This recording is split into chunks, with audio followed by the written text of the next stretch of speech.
meeting.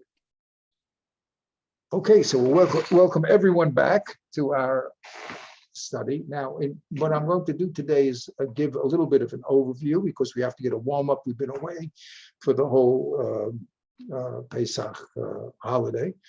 And I just wanted to give a little bit of a warm-up and a background to show the system. I'm very much into the Seder, not only the Seder of Pesach, but the Torah is very Masuda, it's very organized. And that's one of the principles that people sometimes miss. So I like to talk about the Seder because the Seder will give us, there's Yehuda. Wait a second, Yehuda. Okay, so the Seder is something that people often miss. And because they miss it, they get a confused conception about Torah and about the mitzvahs. Okay, so I really work a lot on that. Oh, there's Yehuda. Good to see Yehuda. All right. So I believe at the half hour. No problem. I'm recording so we can give people a playback. Okay. Okay, right. Thank you. All right. Let's see why everyone's not being shown up here. Okay, there we go. I think Ravon turned off his, he's a little shy, turned off his video. Okay, so let's give a little bit of a background here. Okay, just to make sure that we understand where we are in the larger picture. I always like to zoom out and then zoom in. That's my way to keep us focused and understand where we started and where we are now today. Okay, so on this screen, you'll see a chart that was made by the Chabad people. They do very wonderful things when it comes to education. And here is the Shisha Sidrei Mishnah, which translates as the 6 orders of Mishnah. Why is it orders? Because the Mishnah looks at the Chumash in a categorical way. The Chumash is set up as a timeline, starting with the creation of the world, Yaakov, going to Mitzrayim, getting out of Mitzrayim, getting the Torah, all the way up to coming to Eretz Israel. So the foundation is to work according to a timeline. There's certain exceptions, but that's an overall view. Comes along the Mishnah, which is the Torah Shabbat Peh, and organizes the material according to topic. What does that mean? The Mishnah has 6 topics. It says that if you can organize all these. By the way, I have another little a document that I made with the 613 mitzvahs. You see, but if you take those 613 mitzvahs and you break them into these 6 topics, then you will be able to see the seder of the mitzvahs. Now, what are the 6 topics that the Mishnah divides the whole Torah Shabbat into, which is really all the information in the Torah? Zerayim, if you see up here, Zerayim, that means seeds. It's all the agricultural laws, Peah, Dema, Shvius, Trumas, etc., Maestras, okay? So that's the first section of the Mishnayos, called Zerayim, or seeds. The second section pulls together all the holidays. So it has Shabbos, Reuven, Pesach, Shkolim, Yom, Sukkot, Rosh Hashanah, Tainus, etc. The third group category is called women. And in there we have all the laws that the Torah speaks about when it comes to marriage in women. You have Yavamos and Kesubas and Nedarim, Nazar, Sota, Gittin, Kedusha. Marriage. Okay. The fourth section, Seder, talks about civil law. So we have Baba Kama, Baba Metzia, Baba Basra, that's all civil law. Then we have Sanhedrin, that's the grand court that met in Yerushalayim. And makos, when they give lashes to people, making a shvua, giving testimony of odazara, avos, harayos. Those laws are based on. Okay, so that has to do with civil law. Now we are in Baba Kama, and we'll get to that in 1 second in our Zoom when we zoom in. Okay, Baba Kama means the first gate. Civil law, this was used to be one tractate. They divided it into 3 and called it 3 different gates. Okay, but that's all the laws of civil law, and that's called Masika. And now the 5th one is called Kachim, holy things. So we have all the things that have to do with the Beit HaMikdash, offering sacrifices, whether they're animal sacrifice, menachos, flower sacrifices, chulin, bechoros, ruchen. These are all things, krisis. Now here's Me'ila will speak about, which is the misappropriation of things that belong to the temple. That's called Me'ila. Okay, the Tamid offering midos is all about the construction of the Beis HaMikdash and all the dimensions of all the pieces. And the last category is called Taharos, and there we have Nida, Mikvaos, Negoyim, that's leprosy and things, Olos, Kalim. These are all talking about Tameh and Tahara, and these impurities. So those are the 6 major categories that the Torah can be organized, and that's why it's called Shisha Sidrei Mishnah, the 6 Sidrei orders of the Mishnah. Now we are going to zoom in to the 4th order, which we said was civil law, and the first part, which is Baba Kama, which specifically talks about damages. That's where we're headed for. Okay, that's where we're zooming into. Now let's see if this works. Okay. Now we started our discussion of Baba Kama with the first Mishnah, and the last series, rather long series that we did together was focused on the first Mishnah in Baba Kama. In that Mishnah, we were told that there's 4 different types of damagers, items which damage, the shore, the boar, the mav, and the hever. We were told why they are distinct and certain qualities that they have in common. That's called Sad HaShava. And the 3 qualities that they share were that all these 4 items, its way is to do damage. They're items capable of doing damage. And the second point, which I put in red, I'll show you why in a minute, is Shmirasan Alecha. You have an obligation to protect others, to shomer, which means to guard others from being damaged. So when you have dangerous items that can do damage in your possession, you have an obligation to make sure that other people do not get damaged by them. That's called Shmirasan Alecha. You are obligated to watch. And the third quality is that when damage is done by these items, then you have to pay with the best of your field. Okay. Now we've discussed that quite at length in our earlier series. Now we're going to move to the second Mishnah.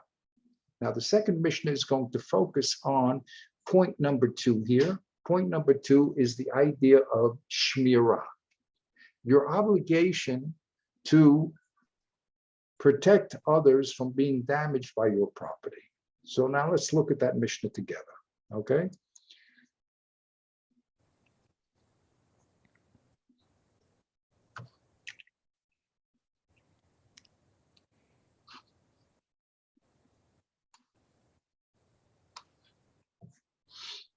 So this is the second Mishnah, and it's going to be talking about your obligation to protect others from being damaged. So let's start the Mishnah together. I'll read it in Hebrew. On the left, we have the Sefaria translation, and we'll begin the second Mishnah, and then we'll go, Bezrat Hashem, into the Gemara and see how the Gemara examines in depth these statements of the Mishnah. Okay, the next level down will be the Gemara. Then after the Gemara, we said we have the Rishonim. They lived in around 1100, and then we have the Achronim and the actual people that wrote halacha books like the Rambam and the Tur and Beit Yosef. And then today we have Rosh Hashivas and Kollels and people learning and producing a lot of Torah, both in understanding the previous generation's analysis and categorizing new situations that pop up. Is it permissible to take someone's heart and give it to another person's heart?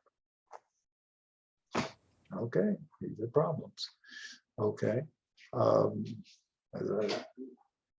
if you have one vial of medicine and you have 10 people in front of you, who do you give it to? So these are called shelas and shuvas, which means they're practical applications of the Torah, and this is what the work of the poskim do in the present generation. They take the sources and then they interpolate them and explain all the new advances that man has. Electricity, very interesting question. Can a person is electricity a Torah law or a rabbinic law? It's a big machlokas between the people in the last generation. Can a person wear a hearing aid on Shabbos? Is that an electrical appliance? So all these contemporary questions were asked to the tremendously knowledgeable Talmidei Chachamim, and they gave decisions about them, and it keeps on going, as we go along, and new things are created and discovered. So we have shilas, can we use it or not? Now they have something that's called laboratory meat. It's not made from an animal. They take cells and they reproduce the cells and they make meat from the laboratory. Is that milchiks or fleishiks or parv? Interesting question. They have salmon now that they crossed a salmon with a fish that's like an eel. Why did they do that? Because they wanted to grow salmon on land, and salmon only grow by going up a river up to its source and spawn, and then they produce the salmon. That takes a long time and a lot of work to get those salmon. So someone came with the idea, maybe we can make a salmon that doesn't need to spawn. So they crossed the salmon through genetic engineering with a eel, certain type of, and it doesn't need to go up to a spawning place. So then the Federal Drug Administration said, I think it was the Federal Drug Administration, they said, well, you better not do that in America. So they developed it in South America. And then finally, they let them recently, last half year, let them come into America in the middle of the Midwest and set up a farm for salmon with GMO. And the reason that they're worried, because if a salmon, and they also said you got to kill somehow they made it that they only produce females and not males, because they're afraid if somehow a male salmon gets involved with the real salmons, these salmons won't be able to, natural salmons won't be able to spawn anymore. So these are all problems. Can we eat GMOs? Okay. And this is why in every generation there's going to be, now we have a generation where there's more questions than ever, I think, as far as electricity and all these genetic things. So we have to have a great Talmidei Chachamim to say, well, does this fit into the Torah or not? So the way it's done is people learn the Chumash, they learn the Mishnah, they learn the Gemara, they learn the Rishonim, they learn the poskim.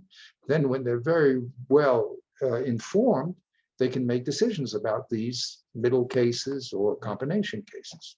So we did Mishnah 1, okay, and now we're going to do Mishnah 2. What does Mishnah 2 say? So let's read it together. Kol shechafti b'shmiraso.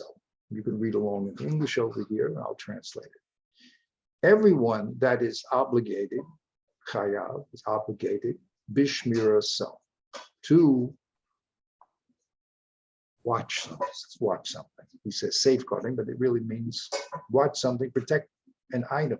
So whenever you're obligated to protect some item in your environment that could do damage, hiksharti et nisko, it's as if you actually made the damage.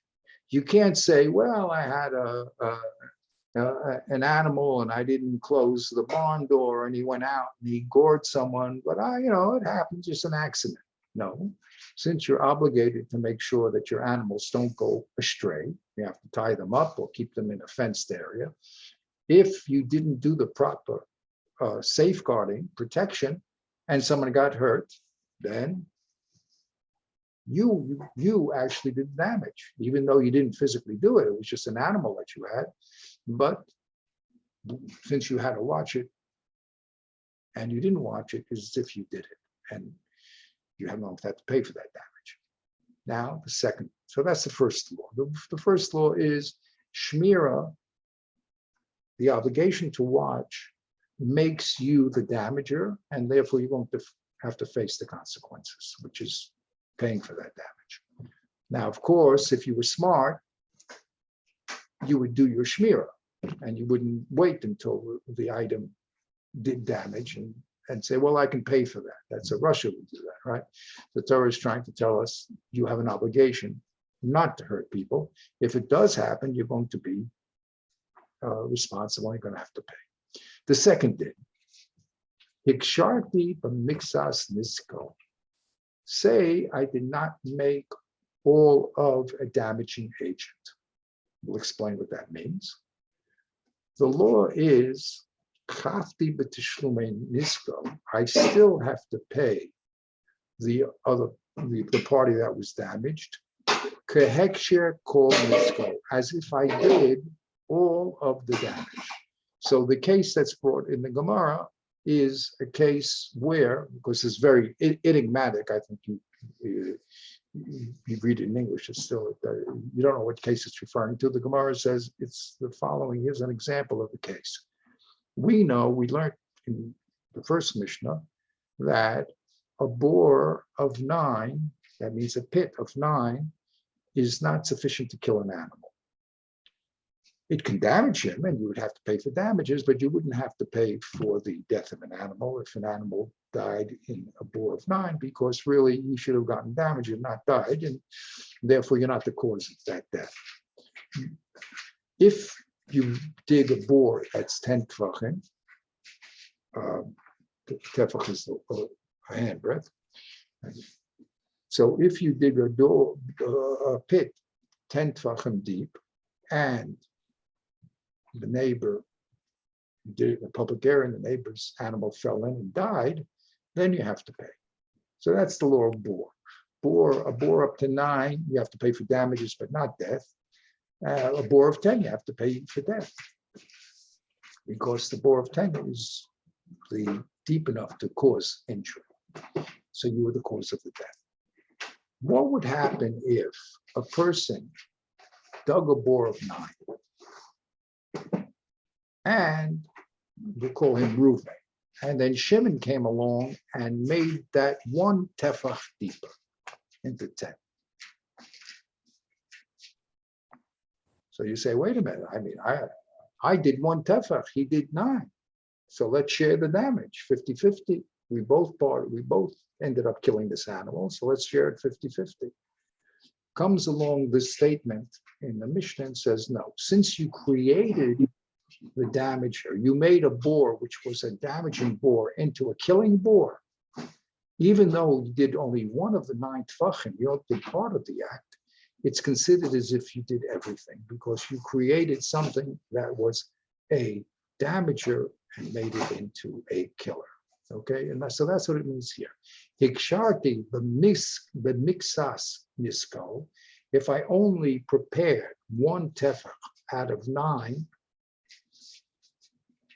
I'm still have to pay as if I did all the 10, which means I'm obligated for the death. You can't say, well, I only did one tefach, so therefore I should only pay for injury, not for death. No, since that 1 added to the 9 and created a killing boar, you have to pay for the whole animal's death. Okay, so those are the first 2 halachas in the Mishnah. Okay, any questions up to there? Okay, so let's go to halacha number 3. Now we're going to talk about items which you damage, whether you have to pay for them or not. What is the parameters? I always use the word with you, parameters. When we talk about learning the Torah Shabbat Perek, it's all about parameters. The Chumash could say, where totafot, bein anecha. But what are the parameters? What color? What size? What's in where in the head? They say those are what I call parameters. So all that is the oral law. Okay, so here we know that if you were negligent and you hurt somebody, you have to pay. Comes along the Mishnah and says, but hold on, not in every instance. You only have to pay if that property that you destroyed, let's say it was an animal that fell into a bore, into a pit, it has to be property that doesn't have the ability to have me'ilah. Now, I pointed out in my little introduction, me'ilah means when you use a item which has holiness for secular use. That's called me'ilah. Okay, you have to create a special korban. Okay, so items that have holiness, like korbanot, if you damage them, let's say you damage, someone had a korban, he was going to bring it to the Beit Mikdash, and your animal gored it and killed it. So you don't have to pay for it. Why? Because the last time we learned in the Mishnah, in the first Mishnah, that when it came to shore, it said you're only responsible for shore re'ehu. You only have to pay for another person's shore, your neighbor's shore, but not hegdish. So you're putter on hegdish. Okay, you don't have to pay for damaging temple property. Okay, so what do you have to pay for? Things that don't have holiness. That's the first thing. If it has holiness, you don't have to pay. So you only pay for secular property, damage to secular property. The second limitation is it's nechasim shehein b'nei bris. You only have to pay for damage done to Jewish people. If you damage a non-Jew, you do not have to pay according to the Torah. I mean, you may take you to court or sue you and force you to pay, but it's according to the Torah law says, no, you don't have to pay for damage. It's not a good thing to do. You're not supposed to destroy people's property, whether they're Jewish or not, but you don't have to give him monetary compensation. And the Gemara goes through a discussion of why that's true. The Rambam says because the Goyim do not hold that you pay for damages. Damages are accidents. They're accidents. So you have to maybe pay for direct damage to someone, but indirect damage, you didn't watch something, so you don't have it. You were careless, big deal. So it happens. That's life, you know. That's what the Goyim do. That's what the Rambam says, and therefore, since they don't collect monetary compensation for damages, we don't. The Torah doesn't give it to them also. By the way, I always point out that since we come from a Goyish country, which based a lot of its legal system on the Torah. So now it's understood in legal law that you pay for damages, but that's because they took it from the Torah. But before people were involved in using the Torah as a source, they said it was an accident. Accidents happen. So I'm sorry it happened, but I don't have to do compensation. Okay, so that's the second characteristic. When it comes to a Jew, however, you must pay him cash for the damage done to his property. The third limitation here is nechasim hamiyuchadim. Okay. Now the Gemara explains here, it means that you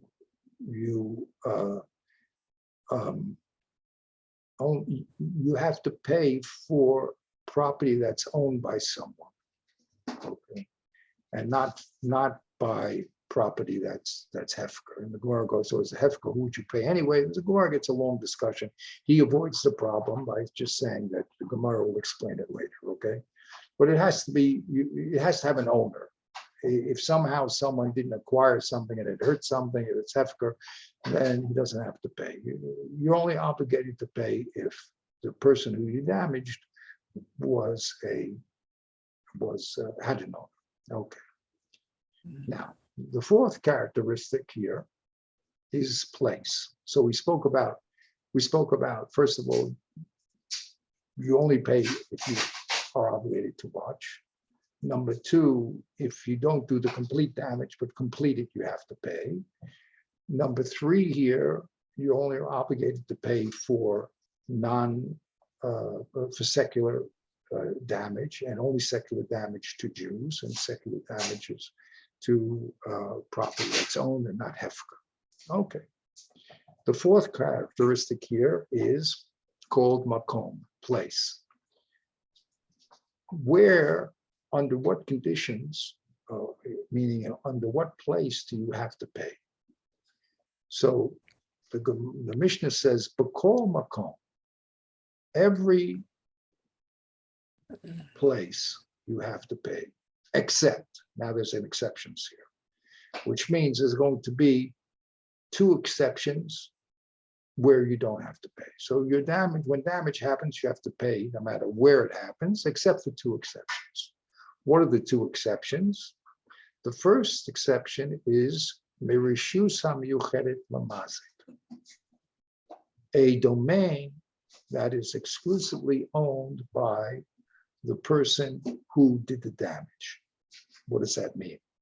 If I have an ox in my corral, it's my territory, and you trespass into my corral, and my ox damages you, then I do not have to pay.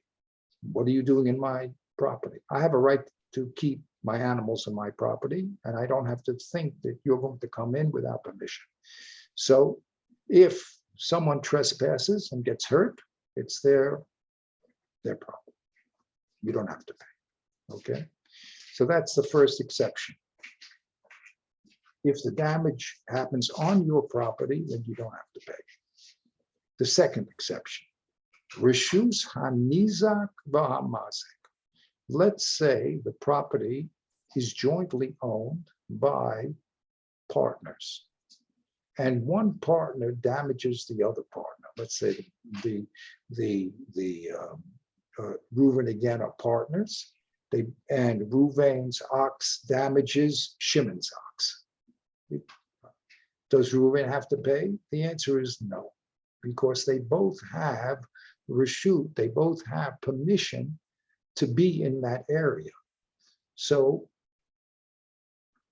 the only time you have to pay is when you have no permission to be there, like in public area or in a private, another person's private area. But in a common joint ownership area, there you have to know that I have a right to keep my animals or dangerous things there, and you have to respect that right, and I have to respect your right. Of course, we communicate with each other, but since it's joint ownership, then I have a right to be there, and and therefore I do not have to pay. That's what the Mishnah says.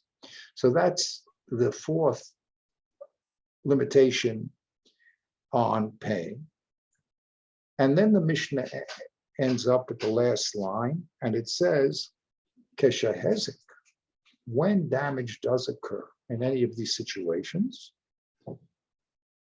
Chav Hamazik, the person who did the damage is obligated, Lishalem, to pay, to Shlumei Nezek, compensation for the damage he did, B'meitava Aretz, with the best of his land. Now that's something that we learned in the first Mishnah, and we studied it extensively. And it's repeated here, according to Shmuel, to include the case of an animal damaging with his horn. Because according to Shmuel, the first Mishnah is only talking about shame and rega. Okay, so that is the first Mishnah. Is there any questions up to this point before we go further? Okay, that's the layout of the first Mishnah. Now, what does the Gemara do? The Gemara takes line by line and it analyzes these things and gets into the details, because whenever you build a structure of categorization, you're always losing detail, correct? For instance, if I look at Shlomo, Ruvain, and Avram, and I say, oh, we can call them Jews, okay? But when I talk about Jews, I lose the specific differences between Reuven, Shimon, and Avram. So whenever you create categories, they're very useful, but you always have to go back down the tree into the details and to notice any fine distinctions between the details and the categories. Okay, so the Gemara now will take the Mishnah, which is an extremely high level of organization, and start to analyze each one of these lines and bring us a deeper insight into the parameters of these laws. Actually, the Mishnah has done this with the Torah. The Torah made statements about the shore, the bor, the mav, and the hever, but did not describe all these particulars. These particulars have to be derived through Talmudic analysis. Okay, like we said, for instance, an animal, the Torah says shore re'ehu, you're only obligated on the shore of your neighbor. But it takes the Talmudic analytic mind to say, wait a minute, that means that you're only obligated for your neighbor's animal. Why did it add the word your neighbor? To eliminate hegdish, holy animals. Okay, that's the Talmudic analysis that goes in what I call or decompressing the Torah. The Torah is written at a very highly compressed state, comes along the Mishnah and starts decompressing the message, and Gemara, Rishonim, and all the way down to present generations, it's just a question of spelling out more and more of those details, okay? Once you understand the principle, then you have to work on all the details so that you get the whole system complete. In order to remember the Mishnah, it had to be done categorically. If every detail was made, it'd be impossible to keep the Torah Shabbat Peh. So the way that the things are organized, they're organized in categories, and categories have subcategories, and making those distinctions and working between what's the reality and the law, we then get a complete outline of all the different halachas. That's really the whole system in a nutshell. Okay, so up to this point, do we have any questions? I did a lot of talking because, again, what I'm just trying to do is set the stage here for our investigation. We are going to be investigating actually the first line in this Mishnah, which says everyone who's obligated to watch things, it's as if he prepared the damage. That's the line we're going to be involved in. Okay, but I always like to go from the categorical to the specific, from the zoom out to the zoom in. And as we do more and more learning, we have finer and finer understanding of all the details until we get, hopefully, the complete system. Now, the people that have big minds and studying in depth for many, many hours all their whole lives, so they have a much more in-depth view of the details than a person who is just casually studying. But the idea is to understand the system, and that's what I like to do in my classes with you. I like to show you the system and how it works, and then as you pick it up, you become more and more proficient. That's all. But in the end, my Rebbe used to say, you have to learn everything. Rebbe, how can I do that? You have to do that. Figure it out. Okay, it takes a lot of time, a lot of effort, but that's what you have to do. If you're going to be serious, again, what separates the Vilna Gaon from you and I is that he was much more serious than we are. Okay, he would, in order not to go to sleep, he would put his feet in cold European winter and ice to keep himself up, to keep learning. Okay, that's how much he valued his learning. He didn't want to, when he had to sleep, he slept, but that's only when he totally had to sleep. But that's the difference between one person and the next, is really only their commitment to learning. But that being said, we say Hashem, we say, yeah, go ahead, Mom. Sorry, Rabbi, sorry to interrupt. So from categorical to specific, that's Kabbalah Furat, right? Yes, that's Klal and Prat. Okay, but 100%. now, what is the categoric and what is the specific in this case? I have difficulty in figuring those things out. Now I'm going to show it to you, okay? Since you asked that question, I'm going to show it to you. This is the first Mishnah, okay? The first Mishnah says that all these four items, the shor, the bor, and the mav, and the heather, have a common quality. What are the common quality? Again, categorizing it. There are ways to do damage, and you have an obligation to watch them, okay? And when they do damage, you have to pay. Now, notice, it just said two words here. You have to watch them. That's all it said. Well, what are the details of watching? Do I have to watch the pit like the bore, the pit like the shore, or like the mava? What are all the details in watching? You understand? Yeah. So the first Mishnah, and to answer your question now, because you asked it, I'm going to show you something else, okay? I'm going to show you something else now. I meant to show this to you, but I'm going to show it to you now. I'm very glad you asked that question. This is a document that I made, just cut and paste of all the Mishnahs in Bava Kama. Okay, not very long. Okay, how many pages is it? How many pages? Where does it say the pages? Okay, but not very long. Wait, maybe 5-6 pages. Okay.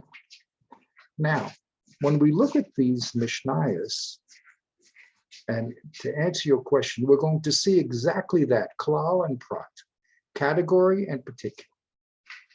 How? Now, we just did Mishnah 1 and Mishnah 2. So here in Mishnah 1, it gave us a general that you have an obligation to watch. And here, it's giving us a little more of a specific. Okay. Now, what exactly is the specific? We're going to have to engage ourselves in the Gemara to figure that out. Okay. But if you look at the next Mishnah, the next Mishnah, it's going to talk about how do you pay for. In other words, the first Mishnah said you have to pay with Meitav Haaretz. Is that correct? You have to pay with the best of your land. That's the first Mishnah said that, right? Okay. Now, is that the only way you have to pay? So the third Mishnah says, no, you can pay with Kesef or Shaveh Kesef, not only Meitav Haaretz, you see? So that added to this particular, and we have to explain why that particular was made. Why wasn't it just general that you have to pay? That's a good question. But this particular was amplified by this Mishnah and said, no, not only with the best of your land do you have to pay, you can pay with Kesef or Shaveh Kesef. You with me? Yes. You see how we're going from a general, you have to pay, and which with only one of the particulars we added two. Now, let's go a little further. The four categories, the first category was shore. So the Mishnah now explains that the shore that we're talking about has not only what's mentioned in the Torah, which is called an av, that's called negicha, that means goring, but there's such a thing called toledot, that means derivatives, which are not mentioned in the Torah. You with me? Those are called. So now, if you just look at the Chumash, you just see a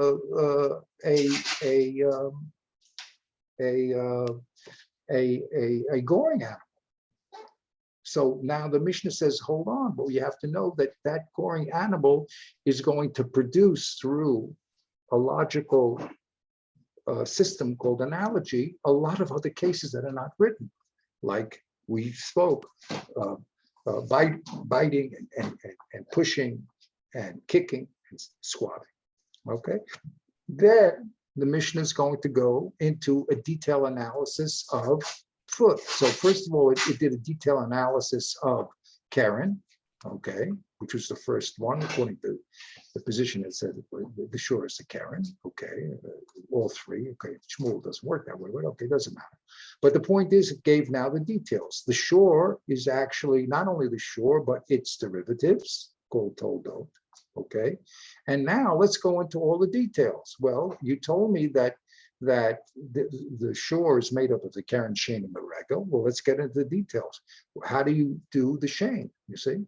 So now we're going to talk about all the details. This Mishnah is going to tell us all the details of Shane, and then all the details of Regel, okay? And then it's going to tell us the shore Muad, and also going to tell us other Amazik, okay? So we're going to get into the details, and then the Zev and the Ari. Very good. Now, when I know that there's 5, because there's the Av and the Toldos, I'm going to get into Ketzad Regel. How exactly are you obligated when the Regel does damage? Okay. Well, if it's something that's normal and you're going to have to pay full damage, something abnormal not, then we're going to get, what about the tooth? Details of the tooth. Then we're going to get into other. So we said that there's 5 toms and there's 5 muads, and now we're going to get into all the details. This is the Mishnah, by the way. I'm only showing you the Mishnah, okay? So the Mishnah says, okay, here's the details of foot, here's the details of tooth, here's the details of man, right? Okay. Now, the Mishnah talks about the place, as we said, makom, damaging in Rishus Harabim. What does it mean? What's your obligation when you're in the public domain and damage happens? Okay, so it's going to talk about cases not mentioned with the Karen, with the goring. It's going to talk about, for instance, throwing your garbage out of your window, which some people used to do in certain places. Okay, but in the old days, what they would do is that they would throw junk out into the street when it was raining. Of course, no one's going to, okay, that's what they did. So we get into all these problems. If you throw something in the street and someone trips, do you have to pay? That's not spoken about in the Chumash at all, right? That's a detail of the place and what type of items are you obligated to pay for in the public domain. Okay, then we go over here to more. Now, this is going to be the biggest subsection now. We spoke about the ox in general. Now the Gemara is going to go quite at length because the ox has so many different laws talking about the ox. So now we talked about, again, the general ox, tom and muad. Now I want to talk about the different ox, okay? Two tomim that hit each other, 2 muadim that hit each other, 2 oxes run after a person, run after another ox, and we don't know which one killed him. All the details of ox. If you look here, all these, when read, it all starts with shore. It's a very, very big discussion. After we finish all the details of shore in the Mishnah, we go into the details of bor. Okay? After we finish the bor, we go into the laws of fire, all the details of fire. You see, so we started with the general 4, then we broke down the animal parts, the animal, the man, Tom and Bua. We talked about their details. Now we have to go to the fire. Okay. Oops. Oh, okay. Okay. Then we have to go down to the fire. Okay. Good. Now, once we finish that, we finished the 4 damagers. Okay. But now man has another way of doing damage besides destroying someone's property directly. Okay, what does that mean? Man can steal things. He's a thief. So the Torah talks about man the thief. Okay, and he has special laws. If we catch him and he stole an item, he has to pay back double. If it was a sale or a big item, you have to pay 4 and 5. So then the Mishnah goes into those details of man stealing, okay? And then it goes to man hurting another man, because there we have all the details of the 5 different things you have to pay for man. And finally, we have man, the Goslin, not the Ganav, over here, and he changes items. And the last thing we're going to discuss is not the Goslin, but the Ganav, okay? Very good. So this is exactly your question, and it's exactly what's being done. We start from the categorical, the 4 types of damages, and the Mishnah then goes into the details of each one of them. Now, the amazing thing is, I mean, it's amazing because people don't do it so much in our world, because everything is just, burning out. People memorize Mishnayos, and the reason why they can memorize it is because it's a very logical progression from one Mishnah to the next. So it goes into the head very, very, very nicely. Also, it's music, it rhymes. It's a quite amazing combination of information and the way that the information is stated. So it goes into the head very well through rhymes and rhythm. The kids, my grandchildren and I went to a few of these, now they're getting, they're 9, 10, 11 years old. They start learning a tremendous amount of Mishnayos. First of all, they went through all the Chumash, so that's easy stuff. Now they're going through all the Mishnah, and they get tested on it, you see. And the reason they can hold it in their heads is because it is very, very orderly.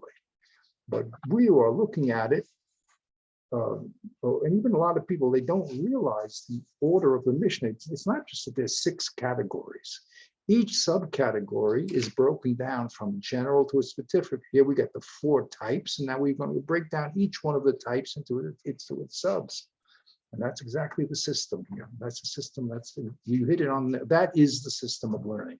And what we're doing as we learn deeper and deeper is we make finer distinction with the details. That's all.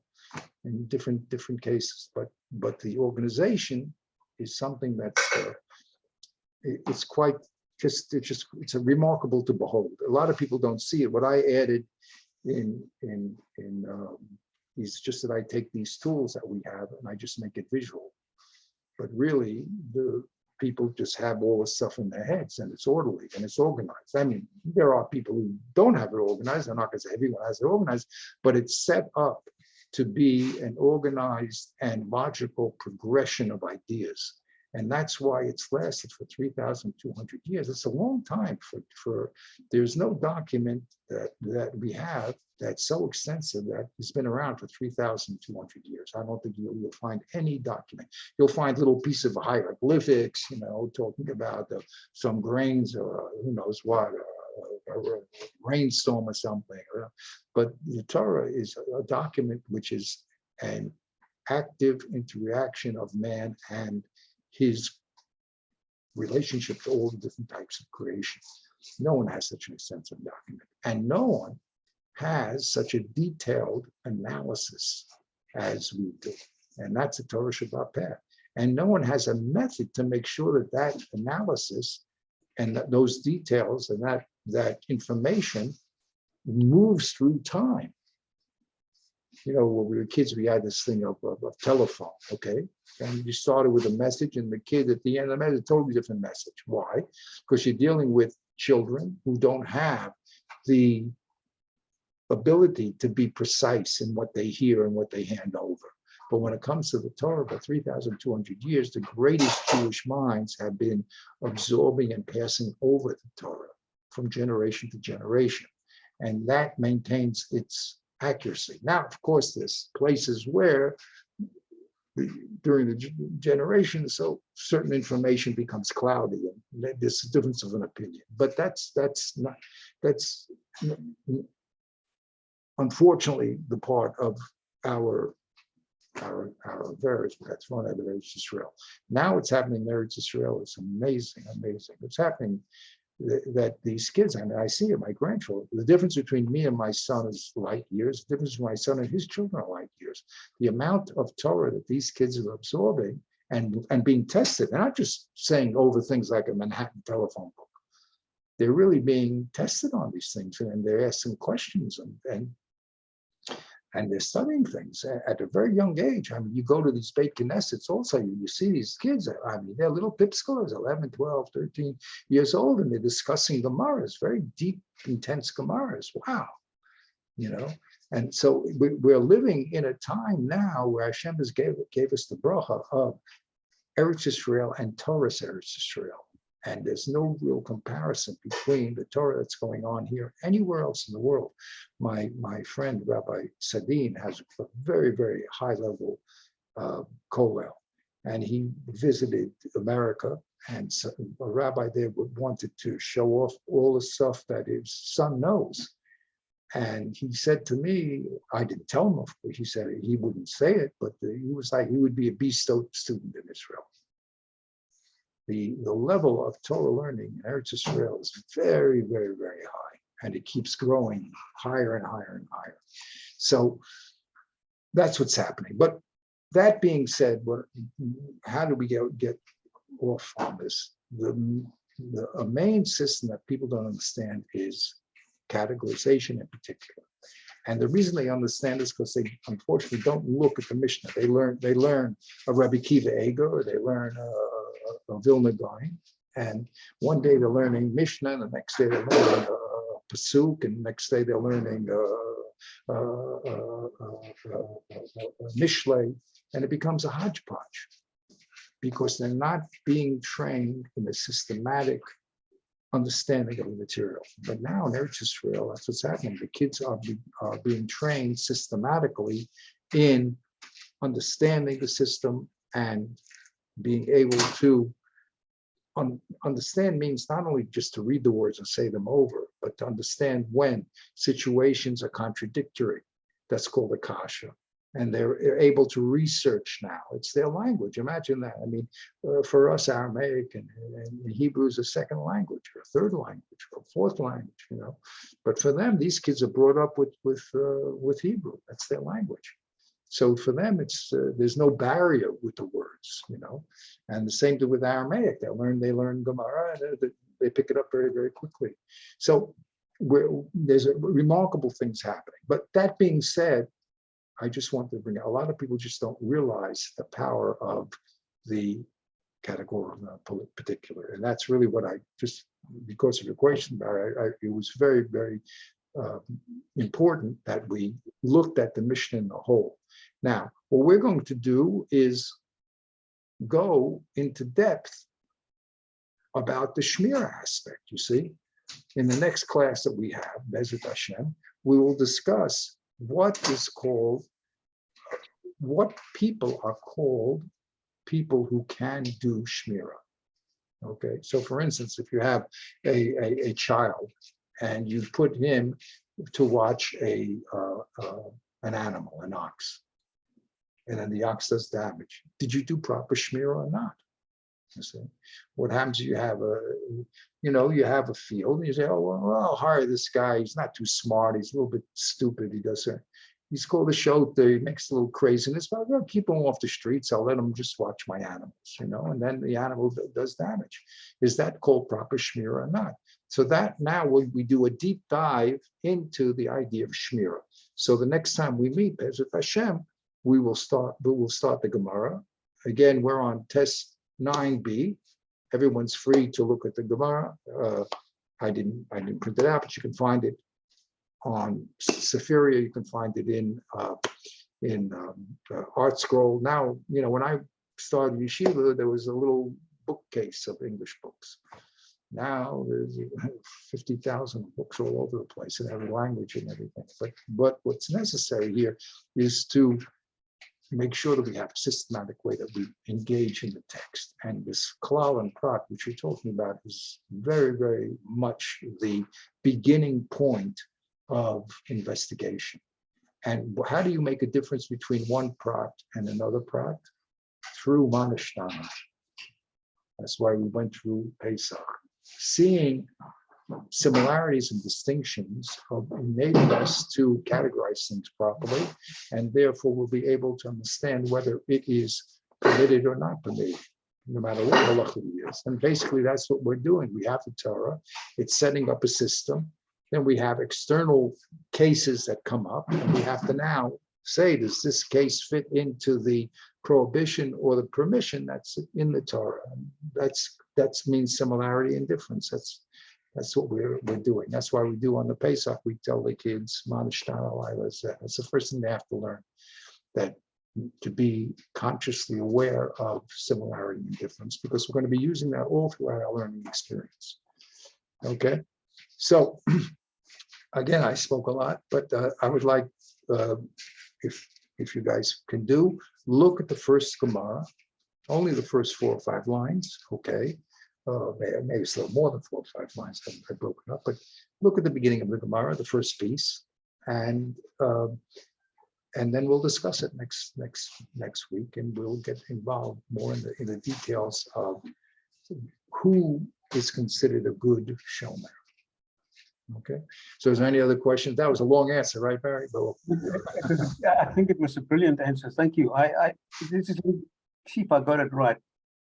Categorically to specific is the same as saying general to details?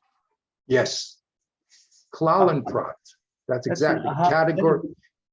That's the same thing. In other words, I have animals, and then I have cats and dogs. Those are details in the category of animals. And inside dogs, I can have Rottweilers and who knows what, the collies, and right. And inside collies, I have that's called the general is dog. And when I make distinctions within the category, that's called the prat. Those are called the details. And then I just keep doing that. And that's exactly how the Torah is organized here. And that's how we learn. And once we have the system and we can understand what goes where, then we can say, okay, this is either in this category or that category. That's really what the learning is about. Okay. It's a very, very, it seems simple, but it's a very, very basic. Okay. This has been a big aha moment for me. Thank you. Baruch Hashem, Baruch Hashem. We'll see you next week, Bezat Hashem. He's good. Okay. So if there's no other comments, we'll close this year. And those that couldn't make it, some people that they said they couldn't make it, so I'll send them a link to the shir today. Have a wonderful week.